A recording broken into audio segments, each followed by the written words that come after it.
Welcome everyone to Enlightened World Network. We are here for divine relationship recovery. And I have my special guest, Ruth Anderson. Welcome, Ruth. Thank you. Thank you so much for being here. You know, Ruth, I was thinking that you do so many awesome things and people see you on Enlightened World Network all the time, but they don't always really hear a lot about you and who you are and what you've done. And so I decided to read your bio today Oh, okay. Thank you. because I want people to know you the same way that I bring on other guests, because you're so brilliant and wonderful at raising up other people. I want to do that for you too. All right. Thank you. You're welcome. So Dr. Ruth Anderson is a lifelong student, teacher, and international best-selling award-winning author. Retired after a satisfying and worthwhile career in special education and public school administration, Ruth embraced her second calling, that of a herald, for messages from Archangel Michael and the spiritual divinity. After becoming a reverend of the Church of Inner Light, she was given a ministry to witness and participate in the healing of souls with and without bodies in the ethereal realm called Open Clinic. Ruth is the author of One Love, Divine Healing at Open Clinic, Walking with Spirit, Divine Illuminations on Life, Death and Beyond, and Listening to Light, Love Letters from Walking with Spirit. Ruth is also a book publisher of anthologies. She is passionate about sharing energetic concepts and her experiences with the spiritual divinity. And Ruth is the founder of Enlightened World, online support for light workers to increase their professional visibility so that they can assist with bringing much needed light into our world. And of course, you can find her on enlightenedworld.online. And I think it's so important for people to know that you're just not a face on Enlightened World Network. There's so much more to you. We don't really get to talk about your books and all the things that you bring forth and that you're doing constantly to help other people. So, can you take a minute to how the Enlightened World was conceived within you and how you shared that, how that came forth? Enlightened World is 100% Archangel Michael's passion. And he found in me somebody that was willing to bring it into the world. And I think all of the life skills that I've learned up to this point, working in school district administration and being a people person, he has used all of those skills to bring together Enlightened World and Enlightened World Network. So it is really just been listening to Archangel Michael and allowing all of the parts to come forward as they're ready to come forward. It's been a fascinating journey over the last 3 years of watching the website come together, the YouTube channel, and Enlightened World Network. We have over 1,000 videos on YouTube at this point. We've got so many shows that are going up every week. It is just so fun and so amazing to be part of it. And it just keeps rolling in.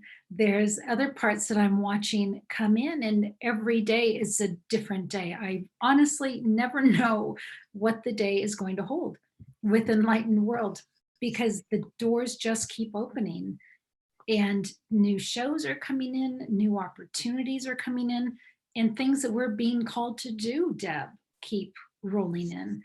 So for instance, this last week, our dear friend and EWN speaker, Camille Desalm, passed. And we all heard the call to support her in whatever way we could. So we had a prayer circle for her on Sunday, and then she passed on Monday. Well, then we've been asked to be there for Camille's sister, and we've been asked to have a show about death on Sunday. So we honestly just never know what's coming around the corner, and it's just a matter of being open to wherever we're being led. Well, and thank you for being open, because all the things that you bring forth are so important, and it really helps other people understand what it's like to listen and be divinely guided to do things that we're being supported to help other people in whatever way that's supposed to be happening. Right. Well, and thank you to Deb and to Terry Angel, because without their support and without them steadfastly standing right next to me and bringing these things into the world, I don't know that I have the fortitude, Deb, to do all this work on my own. I really don't. And Archangel Michael and Christ put you guys right next to me at the time that it was really needed to bring Enlightened World and Enlightened World Network forward. So it's a triad, really important triad. It certainly is. And I'm grateful for how this all came together, because it is a sister relationship. Totally in spirit and on the ground, it is a sister relationship and all of what that means. It's just so amazing to be part of this creation with you both. Yeah, I agree. Thank you. And this is something that we're not alone, and we don't have to do things alone, and we can't do things alone. Right. So we have all this spiritual help, and then we have this way of being able to support each other and accomplish whatever we were all brought to be here to accomplish. So it's wonderful. Right. Well, and the other interesting thing is you can't do it before it's supposed to happen. I always think that's the most amazing thing that I will get, and I know you do too. I get a vision of something. I have no idea if it's going to happen that week or in 2 years. And you will know if you try to make something happen and it just isn't happening, that it's not time. Right. Right. You are so right, because I have tried several times to push ahead with the vision that I see, Right. and saying, well, how do I move this forward? And this whole lesson has been, you don't move it forward, we move it forward for you. We bring it to you. We serve it to you on a silver platter, that you don't have to do all of this work. And that in itself is a lot to take in and learn how to modify the way that you've always gone through life. That is so true. I remember the day that I was in meditation and I saw myself on the tarmac of an airport on a tarmac, and I'm saying a little to the left, a little to the left, and I could tell it was Enlightened World being brought in. And with all of the steps I had followed along the way, it was still being brought in. Mm-hmm. Yeah, it's beautiful. It's really a beautiful metaphor. And that's what, this show is all about. This show is about learning about your relationship with God, yourself, and others. And, God's been picking the topics and the talking points for us every week. And all of that, if you go back each week and listen to each show, there's all these beautiful lessons in each one of them that accumulate to really having a divine understanding that needs to surpass your earthly understanding. And today's is no different, so we can head right into that. Okay. And it's called Into Me You Shall Come Eternally as One. You will come into me because there is no separation. We are eternally in a dance of oneness that never changes. Your experience here has you believe you are alone or separate in some way, but I assure you, it can never be the case. Ruth, that is a message that I'm giving over and over and over again. And I think it's because even though I can intellectually understand that and hold that at times, there are still other times where I'm looking for reassurance that spirit's still there, Mm. or that that I need validation in some way inside, because there's a part of me that forgets in a moment, that forgets that no, it's all one. You are one. There is no separation. You can't take it apart. You cannot divide God, you and yourself from each other, because you're of one substance. You know, Deb, can you talk about what Camille said in the voicemail message to us? Before Camille Desom passed, gosh, I don't know, in April, I think she had sent a voicemail to you for you, Terry and I, and it was about the vastness that is us in the world. How can you talk about that a little bit? She talked about how you can't separate part of the vastness because it is all just vast. Right. It is such a wonderful understanding of that we are such an expansiveness of creation, and that it can't be separated, it can't be harmed, you can't be something other than you are not, that it is unchangeable, that as spirit we are unchangeable. And we keep getting off track in that belief system, because we're always being we always have contrasts coming at us, telling us something else is happening other than that. And her understanding was just so beautiful, of understanding how there is no end, there is no beginning, really, of spirit. You can't measure it. It is everything. And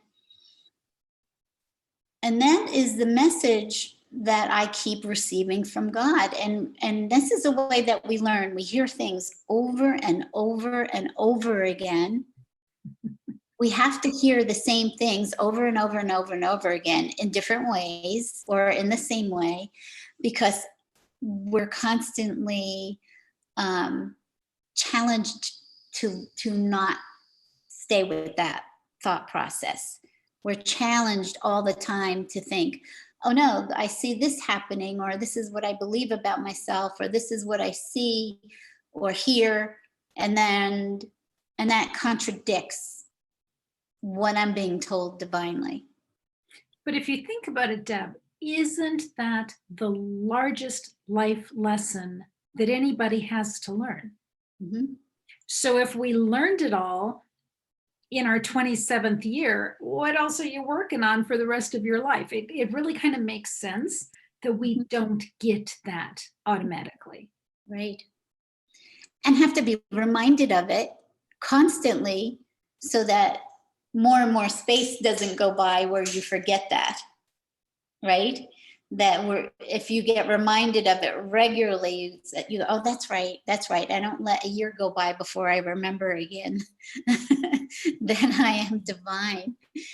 And so, I know that it is repetitive at times, and that is the way that God talks to me. That's the way that God teaches, is because there has to be this integration process of understanding that there is this dance of going back and forth, an eternal dance of feeling separate or alone, but then you're not, and then you're just doing this dance all the time of waffling back and forth from the illusion into divine truth. And you're right, we don't get it overnight. And even when we do get the concept, we can forget it very easily as we are living life. Right. And what an amazing time to practice that knowingness with Mhm. everything that's going on around with us. Yeah, is to hold on even tighter Right. to what you know as divine truth and center yourself in that so that your waffling becomes less and less over time, or that you catch it. You say, oh, wait a minute, that thought is irrational. That thought I have is not real. And I need to just allow myself to go back into knowing what I know is true. And Right. Camille was just beautiful in watching that she was seeking this so much of the oneness, um, so that she obviously on some level knew that she was not going to be physically around much longer, and she was trying to understand her journey and who she was. Yes. And I think it was actually almost unconscious that Mhm. that was happening, because when you spoke to her person to person, she thought she was going to make it. Mhm. She thought that this cancer was not going to be what was going to take her out. Mhm. So it's beautiful that her spirit knew that she was needing to unravel Mhm. this knowingness before she passed. And I know she got it, because at the time of her passing, she knew Divine Mother was there. She knew she was one with the divine. Mhm. I'm so happy for her that Mhm. it happened the way that it happened for her. Me too. And that she was able to just let herself unfold into transitioning into love. Right. Right. It was so amazing. And this is what God's talking to us about, that it can never be the case that there's any separation at all. So the second part is, through your journey of life, you will have daily opportunities to understand our connection. Some of you will take the opportunity, and others will continue to live life believing only in themselves. And there's no wrong or right to Right. that either. That's everybody's option, right? Mhm. That's their prerogative, that's their option, and it's all perfect. Whatever that chooses to be, that's all perfect. Yeah. So we're all having a unique experience, which we all know, and we do. There are, oh my gosh, moment after moment after moment to get us to awaken, to understand that everything that we see is not the totality of what really is happening. Uh, there is moments all day long where divine love is speaking to you, and you don't recognize that you're hearing the voice of love, of God. You think that you're hearing your own voice, and so we can really miss opportunities.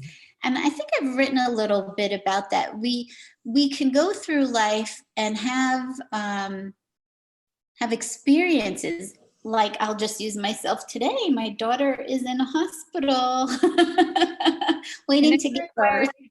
Yes, waiting to give birth. And I'm not allowed at the hospital because of COVID. So so when a new baby comes home, it is like the breath of God that you lay your eyes upon, and you even smell the baby. A baby has a certain smell to it, right? Like the breath of God. And or you go to a wedding, and you do different things in life that give you an experience of really feeling profound love, and not realizing that we can feel those all day long by just going within. We're looking for an experience, to have that when the experience is really all inside of us all the time, that we can access that all the time. But Deb, there is such a learning phase to learn how to do that, to learn how to listen, to learn how to trust it, to learn how to follow through on what you're hearing. Mhm. And not everybody wants to spend the time doing that, or they think, I can't do it, so therefore I'm not going to do it. Mhm. Yeah. Or that it needs to be in a certain way. They don't realize that they are even hearing, because they're looking for it to unfold in some other way, that they think it should happen. And so it is a whole process, like you're saying, Ruth, of trusting and wanting to pay attention and be present to what's going on inside of you and what your thought process is, so that you can, well, and we talk about being still as a way, or meditating, to hear and to really connect inside yourself, and to see what you're feeling and what you're hearing inside, and then you realize that you're also hearing things on the outside all the time, that reaffirms you in all different ways, your conscious and unconscious thoughts.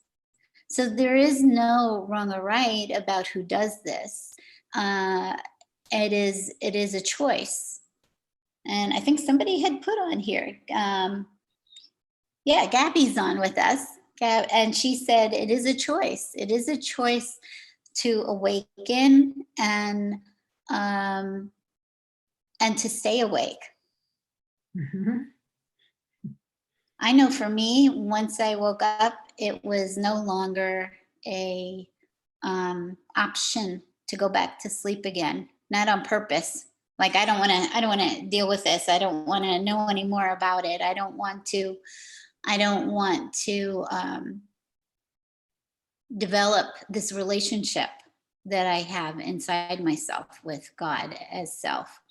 And so it is such a unique experience for each one of us. And so those of you that might be listening that have not had that happen yet, there's nothing wrong. I mean, I didn't wake up until I was 56. Right. And I woke up at the right time, at the time that it was for me. And other people have, been sort of awake as when they came into the world, and they always knew that there was something else. I knew that there was something else, but I was really driven by the outside world and my wounds, basically. And so what we're talking about is, over time, when you start to hear these things, like you said, Ruth, when you start to go inside, you start to understand the love that lives inside of you, that is you, that is the substance of you. It takes a journey to learn how to trust it. Well, it really does, especially when other people in your world are saying, I don't get it. It Mhm. doesn't exist. Are you sure you're seeing that? Could you not talk about that out loud? Yeah. Yeah. I think that's actually another part of it. I think that piece of feeling isolated, actually, where Mhm. you are questioning yourself and seeking that validation. I almost think that's part of one of the rites of passage to really stepping into that knowingness that, yep, I've got this. I do trust this, and I've got this. Mhm. I really haven't heard of anybody who's come through it with a troop. It just seems like there's always this piece of solitary isolation. Mhm. Yeah. I love that, the rite of passage. I love that you said that, because it's almost like you having to gain so much um, confidence in what you're knowing to be true, that you're no longer allowing other people to sway what you know to be true. Right. And that takes time to keep um, spending time. I believe this is how it worked for me, inside with God, with Jesus, of learning more, of letting the false self keep being stripped away and being taught who you are from a divine perspective. And so the more that you are developing the trust of that relationship and really taking in information, which is really kind of bizarre that we have to be convinced that we are divine perfection, because we have believed that we're something other than that. It is bizarre, really, when you think about that.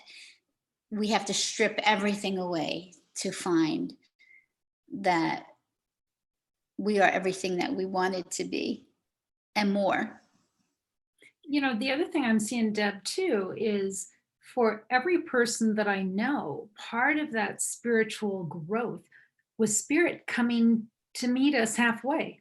Not only did we come to the table, but spirit, whether it's in the form of Divine Mother or the archangels or Christ or God, some spiritual being, and I'm getting goosebumps, some spiritual being met us halfway and taught and cared for and supported and nurtured. It's such an important piece of that. But what's important for us to be able to see that connection is for us to spend the time to go into relationship there. Mm-hmm. Yeah. It is. It's taking the time to do it, isn't it? It's all taking the time. And I know for myself that I had so much resistance within me wanting to pull me away from spending quiet time, from spending meditation time, away from me. Like there was this energy that just wanted to keep pushing me. No, I need to do something else, or I should be doing that, or I should be doing this. And it was constantly pulling me away from what I know I needed to do. And really not understanding that energy of it started to feel like a fight within myself. That's what I've experienced. Even when Jesus was dictating those books to me, I could feel a part of me that said, I don't want to sit here and take dictation. I want to go out and I want to swim. I want to play with my friends. I don't want to sit here and do that. And then there's this other part of me like, oh my God, give me more. I couldn't imagine doing anything else. And it was so interesting to watch the difference inside of myself and feel an energetic pull in opposing directions. That is interesting. And I know for me, Deb, a huge piece of it was when I learned to meditate, that I knew that spending time every single morning in meditation was going to be critically important. And as I did that, Archangel Michael would come to me and teach me things.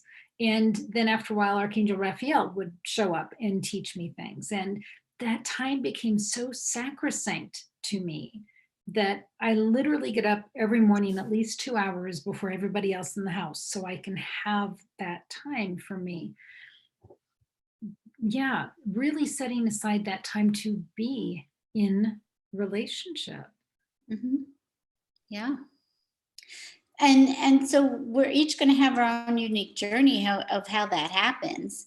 And so you're saying that, yes, I want more of this. And I wanted more of that, yet had this strange energy pulling me the other way. But yet I kept hanging in, and I kept meditating, and I kept being in relationship, and I was willing and open to receive what wanted to come through me.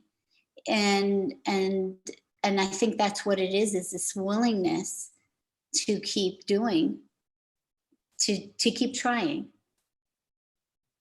Right. Deb, what do you think that pull was to pull you out? What was that?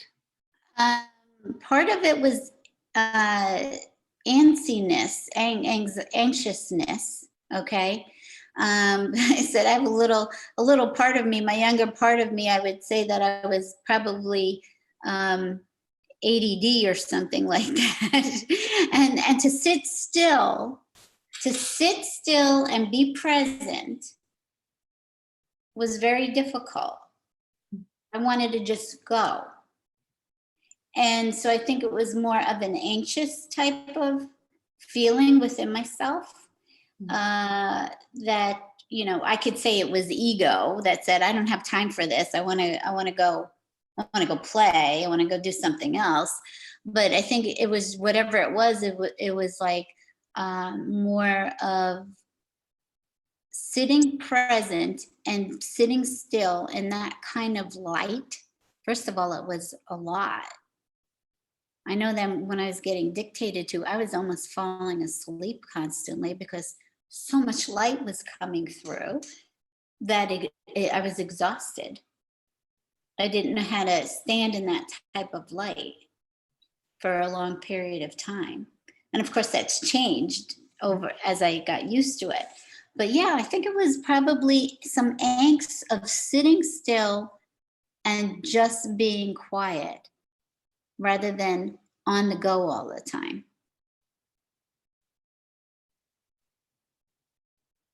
Interesting. You know, I think back on when I was just learning, I did not want anything to interrupt that time. I would get like internally angry if something started interfering with that time. Yeah. Yeah. I even remember, you know, when it came time to type and work on my books, there's always this energy pulling me, no, go do this instead. And then I was not sitting and doing what I wanted to do, that I had to really focus myself and say, no, I don't know what all of this is, but this is what I want to do. And I'm going to sit at my desk and I am going to work on these books and stop letting this energy keep pulling me away. And it's been an ongoing experience for me. It has. I have to really get focused and discipline myself. Now, I meditate every morning, have no problems with that.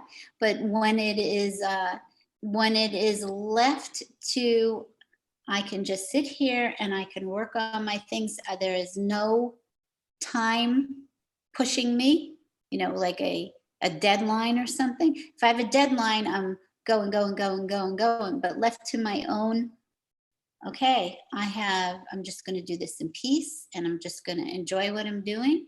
And getting centered and doing that has always been an issue for me. So whether I want to call that ADD or anxiety or whatever it is, I have no idea what it is. Yeah. Gabby is saying that she's struggling with that at the moment as well. Mm-hmm. Yeah. Yeah. I mean, we could say, you know, it's ego distraction of like keeping you from doing something that you really love to do and want to do. We could call it all kinds of things, but I know that has been one of my struggles is using more discipline with myself and loving discipline, not being so frustrated with myself, because I had to learn that too. I used to get really frustrated. And these are all things that God and Jesus have worked on me with. And it allowed me to see my relationship with frustration and how I would treat myself and what is a much more loving way to go about spending that quiet time and being peaceful in it. It's an ongoing lesson for me.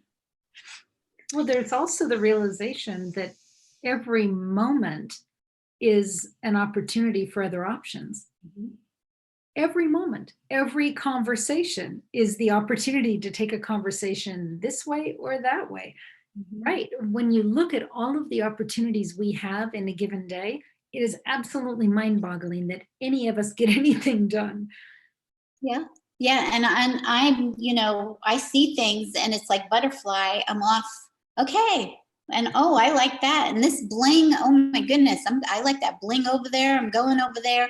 And so there's constant stimulation going on, yes, that keeps you from, and that's what happens too when we're not awake. We get so driven by our job, or, creating financial stability, or doing things that we forget.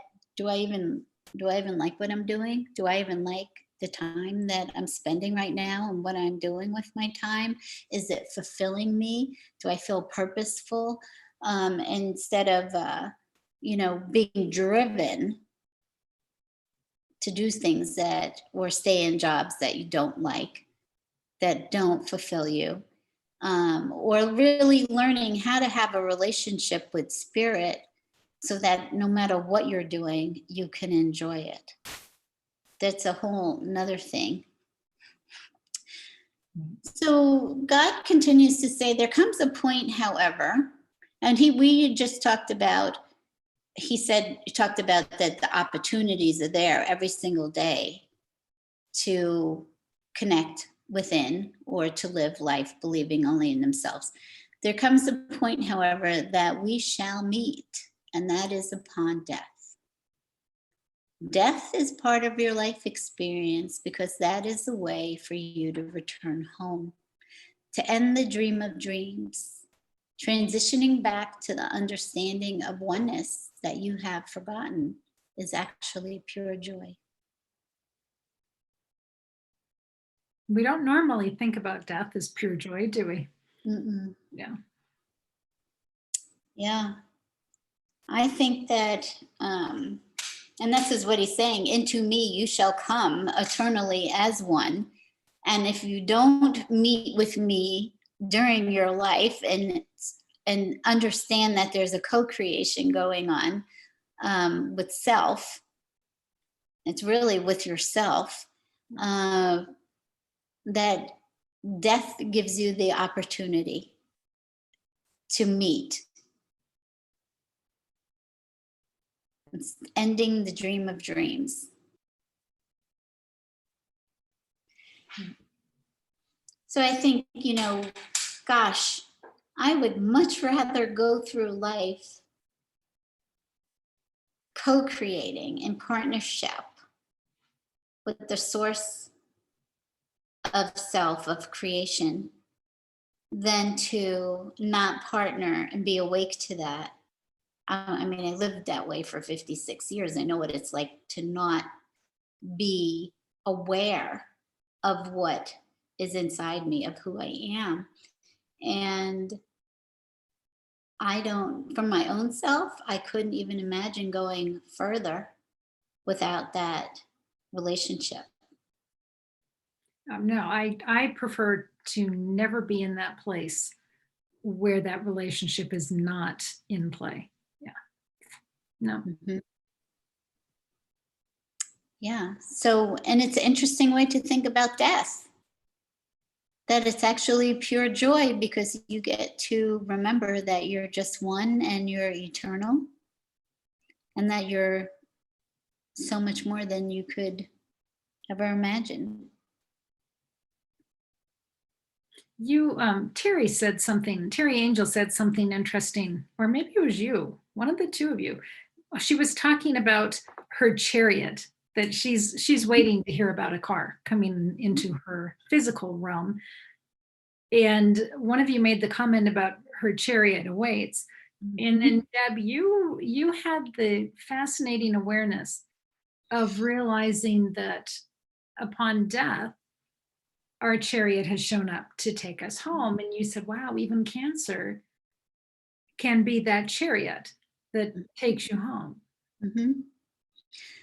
And it just, like, my mind just went, whew, like, whoa, this is an expanded way to actually look at something that we would call a disease or illness that kills you is actually your chariot home, because it's time for you to come home for whatever reason that is.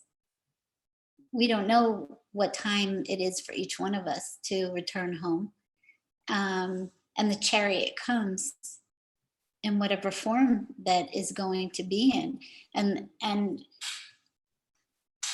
And wouldn't that, it's such a perception shift,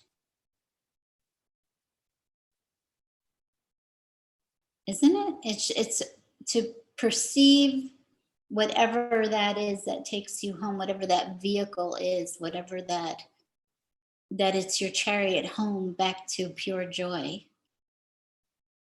Jeanette Wesolowski was with me on a meditation a day on Monday, and Monday was actually the day that Camille passed. Jeanette did a meditation, and she always goes into light language with that.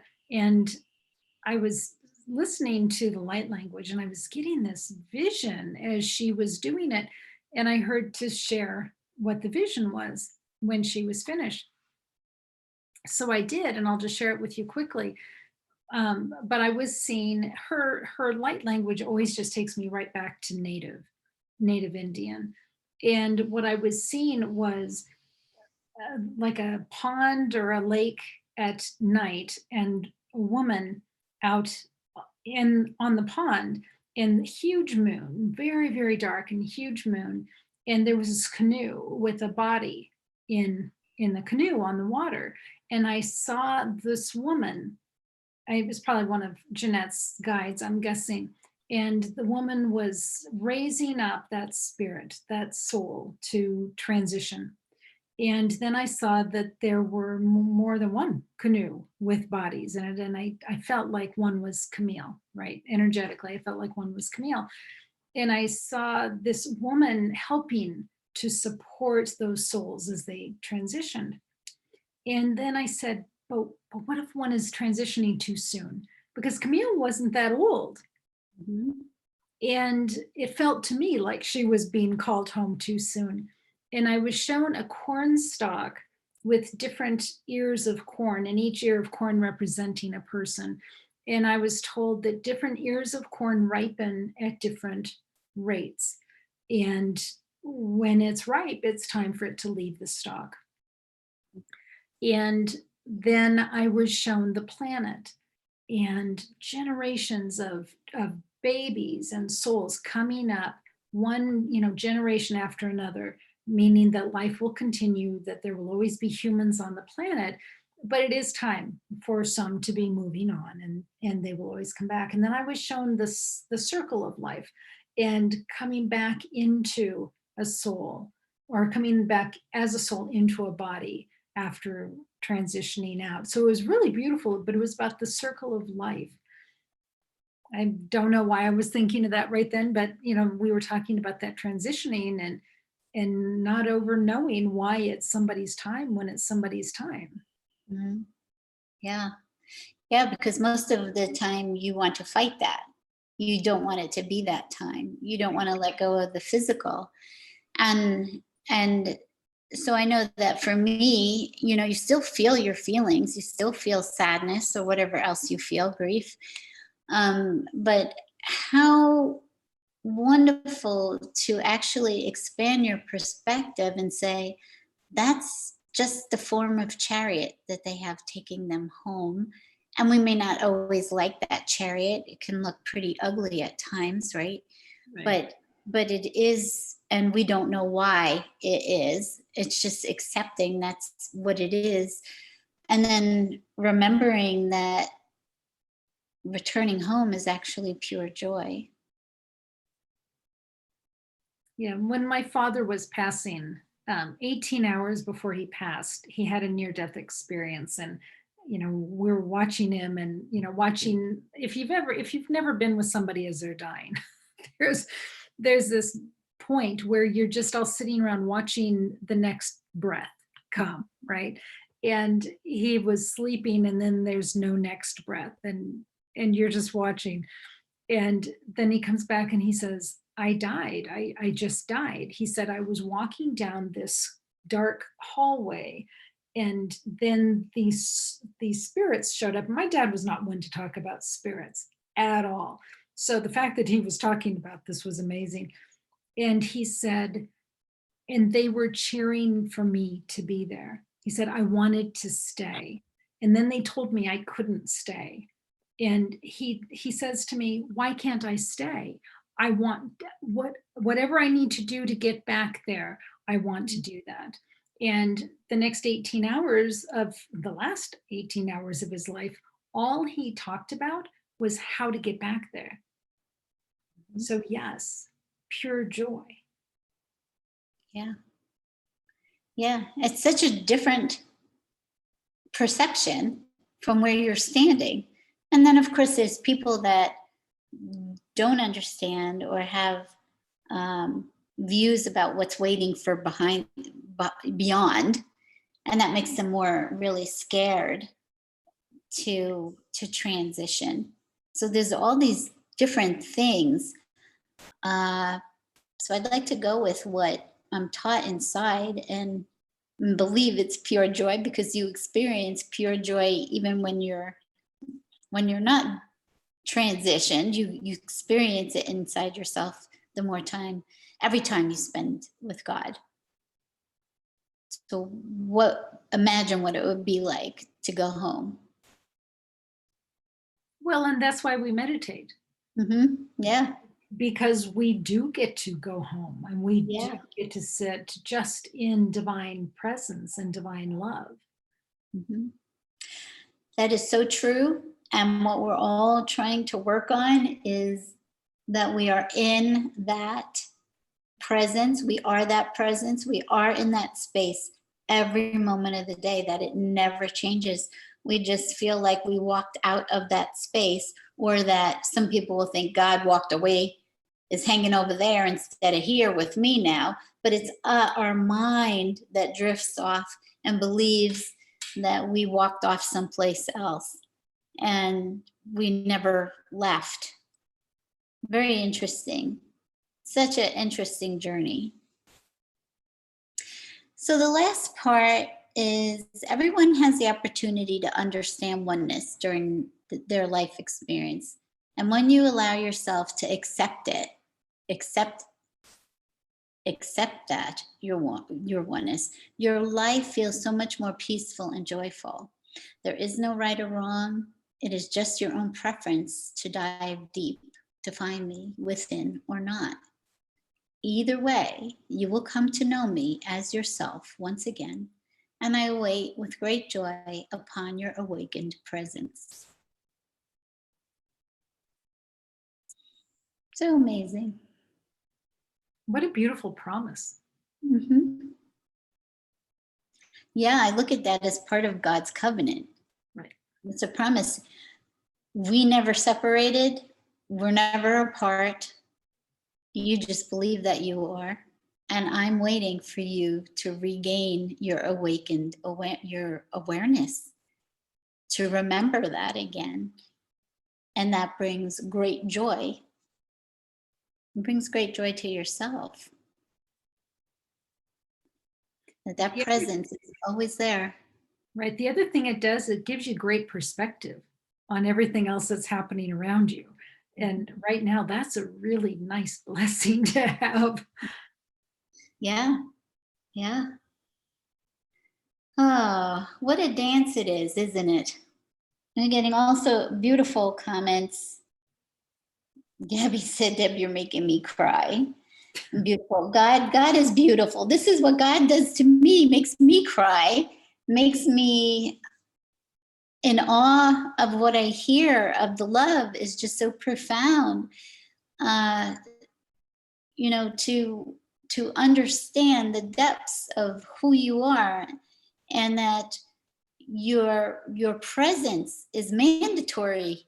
If you want to really feel a joyful life, your presence is mandatory, because it takes away so much pressure. It doesn't mean that you don't feel, that you don't go through experiences, but it takes away so much pressure when you know that you are in loving hands all day long, Exactly. and that those hands are actually measuring every step that you take. They are taking that step with you, as you, and learning how to trust that you're unfolding exactly the way that you're supposed to, that there's nothing wrong with you, there's nothing wrong with where you are, And to get that validation from inside of you is nothing like what you can get outside of you. So for Gabby, even spending all day long connecting with the elementals, there's nothing wrong with that. No, that's where you are. That's where you're supposed to be. That's where you're being guided to. And it's really easy to feel like, well, I got off track. Like I said, I feel many times a tug within me pulling me in opposite directions.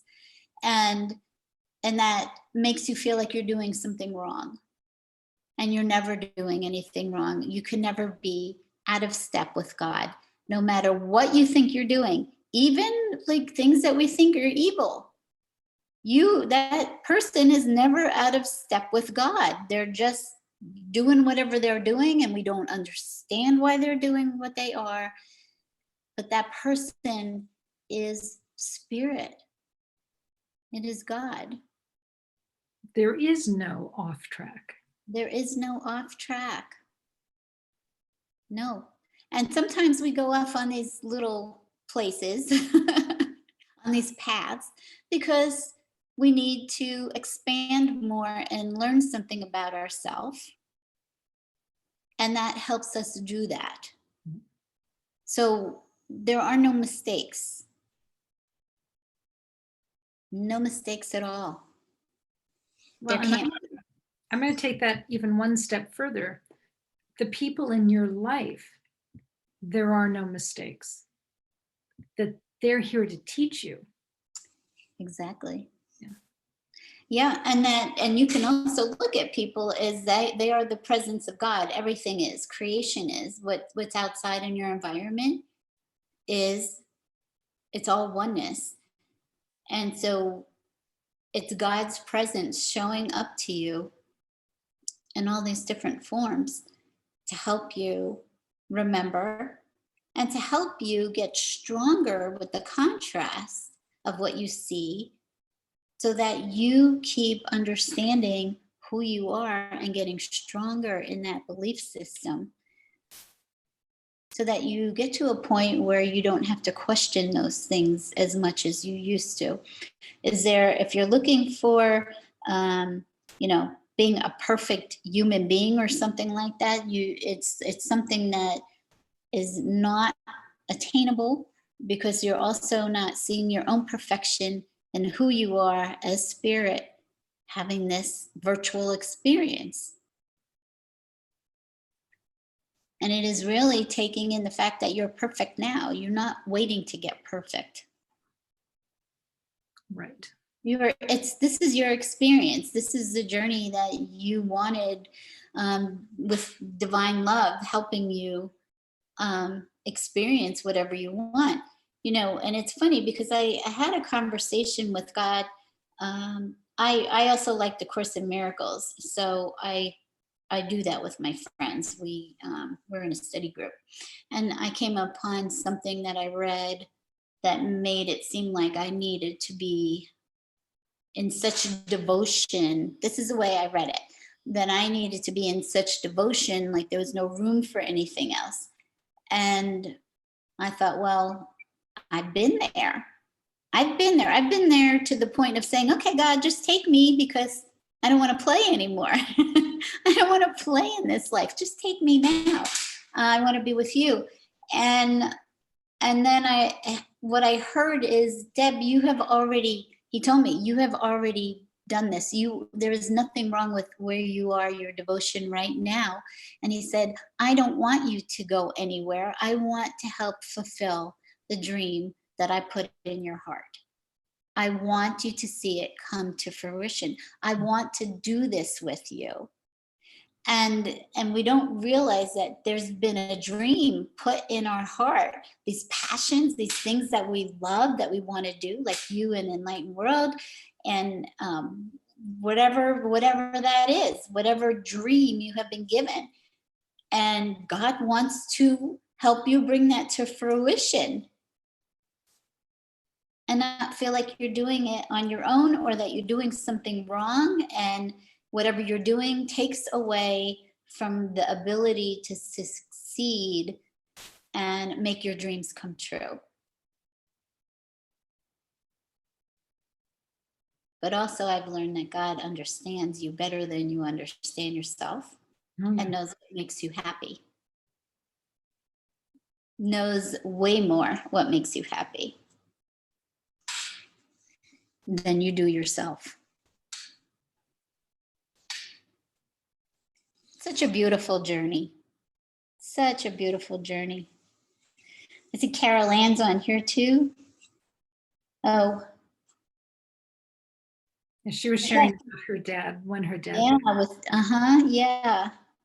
It is thank you so much for everyone being here. We love having your comments and interacting with us, because this is all for you.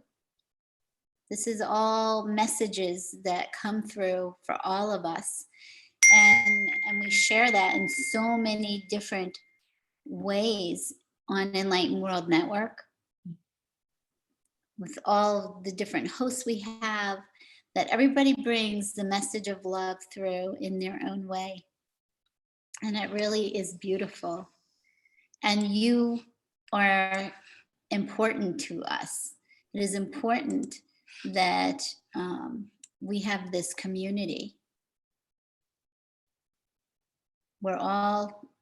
We've all said this before, and everybody has said this, that we're all walking home together. We're helping each other go home together, to find love together, and we're all one. So, And I do love our EWN community. oh yeah, Yeah. mm-hmm. Yeah. So do I. Well, I think we have discussed well what we've been given today. And is there anything, Ruth, that you want to talk about or mention before we leave? Really, the only thing that's on my mind is the fact that there is a little baby girl waiting to come into the world, into loving arms, both physical and spiritual. So we just take a few minutes and just surround little Charlie with Mm-hmm. all the love in the world as she comes in. Can't wait to see her. Oh, yes. Thank you so much. So much. What a blessing. What a blessing. We're waiting on her. She's taking her time a little bit and Right. coming out to greet us, but she'll be here soon enough. And thank you, Ruth, and thank you everyone for all the blessings that I've been getting too throughout the day. So in the meantime, we're going to say goodbye for now, knowing that we are one love, protected and held in divine order by our Creator. Go out this day in this awareness and allow God's peace and joy to occupy every thought. Lead with your heart and welcome everyone home, for all are loved. God bless you, and I hope you have a beautiful day. Bye-bye. Love you all.